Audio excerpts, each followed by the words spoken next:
전국 각지의 이 기초지자체 상수도 공무원분들과 전문가분들이 참석해 주셔서 감사합니다. 아시다시피 2019년 적수사고와 유충사고의 원인 중 하나로 전문 운영인력 부실이 제기됐습니다. 따라서 환경부가 주최하고 한국상하수도협회와 수돗물 시민네트워크는 공동 주관으로 정수장의 운영인력 기초조사와 적정 인력에 대한 가이드라인안을 마련했습니다. 오늘은 2차 설명회로요, 기초지자체 소속 정수장 공무원분들의 현장의 목소리와 또 학회와 시민단체의 목소리를 듣고자 합니다. 발표를 맡은 한국상하수도협회 윤여천입니다. 연구 목적은 인력 선정 가이드라인을 구축을 해서 수도시설 운영관리 효율성을 달성하자는 그런 목적이 되겠고요.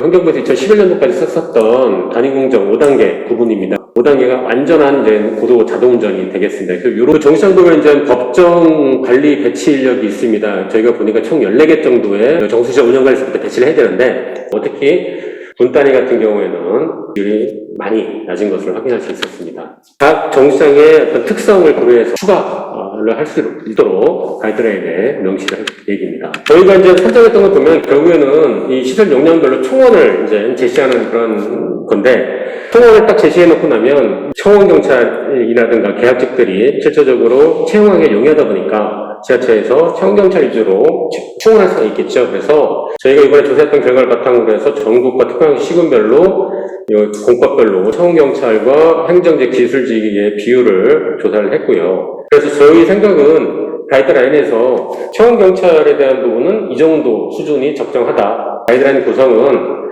이제 인력 선정력 가이드라인 적용 시 고려사항으로서 시설 용량 처리 공법별 적정 판단 기준, 법에 따른 필수 관리 인력에 대한 종류, 적정 인력 기준, 직군별 최소 인력 기준, 정수장 감독 인력의 기준, 표준 공정별로의 표준 직무에 대한 부분을 같이 제시할 계획입니다. 오늘 또 많은 얘기를 해주실 텐데 그 얘기들을 반영해서 7월 중순까지 연구를 하고 완료를 할 계획입니다. 네, 이상으로 발표를 마치도록 하겠습니다. 다음은 토론 순서로 이어가겠습니다. 네, 반갑습니다. 김해시청 김영지라고 합니다.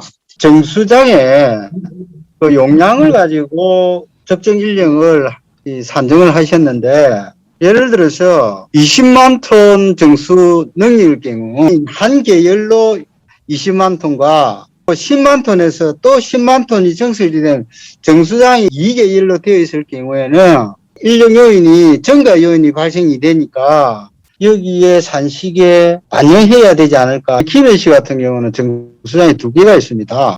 한 개의 정수장 내에 수도박물관도 있고 페트병을 생산하는 공장도 그 정수장 내에 있거든요. 그 안에는 또 수질 검사 기관도 있습니다. 그러니까 실질적인 정수장 운영에 필요한 인력만을 조사를 해야 되는데, 그런 것은 정수장 운영 인력에서 배제가 돼야 되지 않을까. 안산시에 근무하는 정우진이라고 합니다.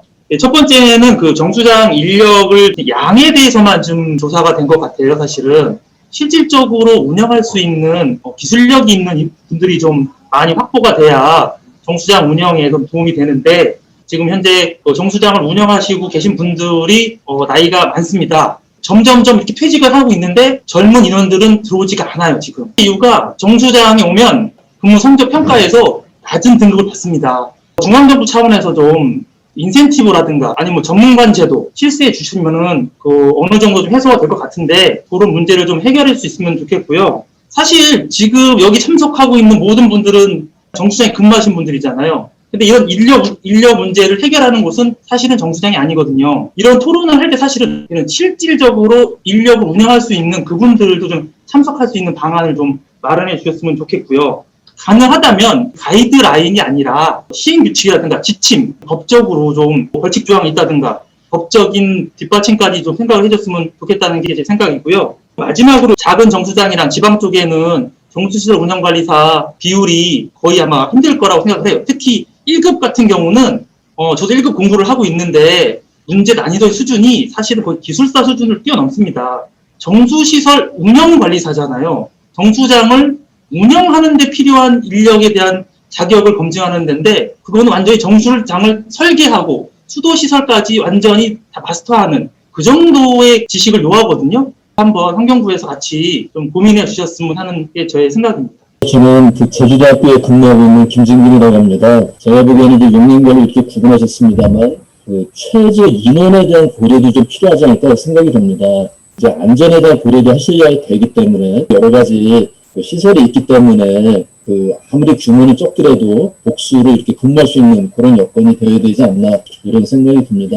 또 하나 지금 이게 이제 지자체 상황에 따라서는 개별 정수장으로 뿐만 아니라 조금 어떤 중간 지역에 거점 정수장 하나 만들어가지고 거기 조금 운영관리 인력이 집중되고 그 작은 정수장을 이제 효과적으로 같이 이게 묶어서 운영할 수도 있을 것 같거든요. 녹색미래 사무처장 이상현입니다. 수도 업무가 지자체 사무이기는 하지만 전기처럼 전기나 물 이런 거는 국민들한테 꼭 필요한 공공재인 만큼 좀 환경부가 좀 적극적으로 지원할 수 있는 방안을 좀 검토해 줬으면 좋겠다 이런 생각이 듭니다. 아예 그 전문가를 채용할 수 있도록 좀 인건비를 환경부가 지속적으로 좀 지원해주면 어떨까 이런 생각들을 해봅니다. 그리고 특히 그 지자체 공무원들의 그 자진 보직 변경 보통 한 2, 3년이면은 이렇게 바꾼다고 하더라고요. 좀 수도 행정만큼은 전문성이 좀 필요한데 그런 것들에 대한 검토도 좀 필요하겠다 이런 생각이 들고요. 그리고 끝으로 적정 인력도 중요하지만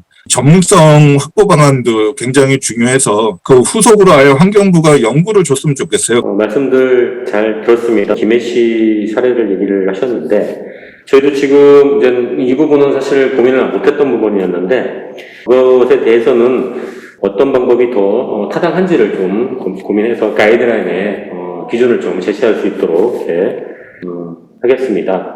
그 다음에 그 김해시에서 제출하신 자료상의 운영 인력에 대한 그 부분에 대해서 저희가 한번 그 로데이터를 한번 좀 확인해서 혹시 과다하게 산정된 부분이 있는지 확인을 하도록 하겠습니다. 그 다음에 운영 인력의 수준을 좀 고려해서 산정하면 좋겠다라는 얘기 하셨는데 사실 어렸던 부분이 있습니다. 네. 안녕하세요. 김금희입니다. 그 아까 말씀해 주신 것 중에 운영인력 가이드라인을 강제성을 가질 수 있도록 해달라고 하신 부분에 대해서는 이게 지자체 인사권하고 관계가 되는 부분이라서 행안부 소관 사항이에요. 그래서 수도법에서 강제성을 줄 수가 없는 점들은 좀 양해를 해주시기 바랍니다. 다만 저희 환경부에서는 이번 가이드라인 나오면 환경부 홈페이지에 게재를 해서 지자체에서 적극적으로 수용할 수 있도록 유도를 할 생각입니다. 또 아까 위탁 부분도 말씀하셨는데요. 그 위탁 부분은 지자체에서 좀 판단을 신중하게 해야 될 부분이라 저희가 뭐라고 말씀드리긴 어려운 부분이고요. 또 핵심적인 사항들이 지자체에 지원할 수 있는 부분을 말씀하셨어요. 물론 지원을 하면 좋겠지만 현행 국가보조금법에 수도시설에 대한 그 유지관리, 뭐 인건비 등 이런 유지관리에 필요한 사항들은 지원을 할 수 없도록 명백히 못이 박혀 있어서 지원은 사실 어렵습니다. 그리고 인력 부분에 대한 인센티브도 말씀하셨는데요. 이것도 행안부에서 하는 사항이라 저희가 인력 부분에 대한 인센티브는 사실 어려운 점이 있습니다. 그래서 여러분들 제가 좀 좋은 대답을 못 해드려서 죄송합니다. 양해해 주시기 바랍니다. 오늘 나온 이 보고서가 제가 보기에는 20년 만에 한 아주 의미 있는 이제 연구 조사이기 때문에 이것이 정말 그 실질적으로 추진되기 위해서는 또 후속에 대한 활동들을 전략을 짜고 또 할 수 있는 것들을 또 여론화를 하고 또 필요한 부분들은 또 홍보를 하고 해서 조금 시민들이 안전하고 그 마실 수 있는 수돗물을 마실 수 있도록 정수장이 좀 개선되기를 바라는 제 마음입니다. 모든 참가자들 여러분 모두 감사드립니다. 수고 많으셨습니다.